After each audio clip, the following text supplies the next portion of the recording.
I think an important thing for worship facilitators of any kind is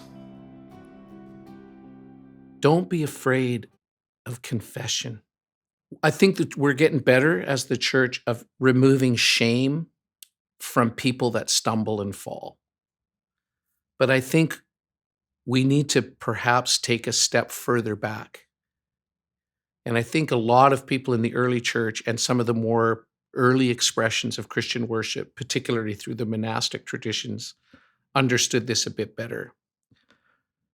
The place of examine, of confession, of again, it's another facet of authenticity. But removing the shame out of temptation, the shame out of, saying, Jesus, I'm really having a hard time here. Or, as Jesus said, oh, so you've heard it said, you didn't sleep with another person's wife or husband, or you didn't kill somebody, or whatever. He goes, oh, yes, very impressive. Oh, yes, you're such a good person. He goes, but let me ask you a question. Have you ever lusted? Have you ever been angry, so angry inside?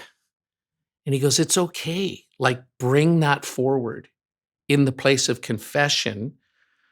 And that, so it's what am I trying to say here is it's not just, going through the personal check, because everybody's like, you can't be, in front of the church, what you aren't in the back. And all those things are like super good. Make sure you're worshiping at home so that you can, all of that's wonderful. But even that can still be a level of facade if we're not truly vulnerable and open. Now there's boundaries around that. There's wise places to do that. Is it one of the Psalms of Asaph? He says, if I would have told the people how I really felt on the inside, I would have led a whole generation astray.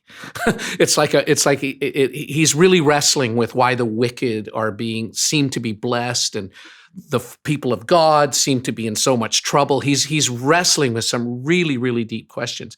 Now, he wrote a beautiful song that eventually became part of the Psalms of Ascent that people would sing as they came up to the temple.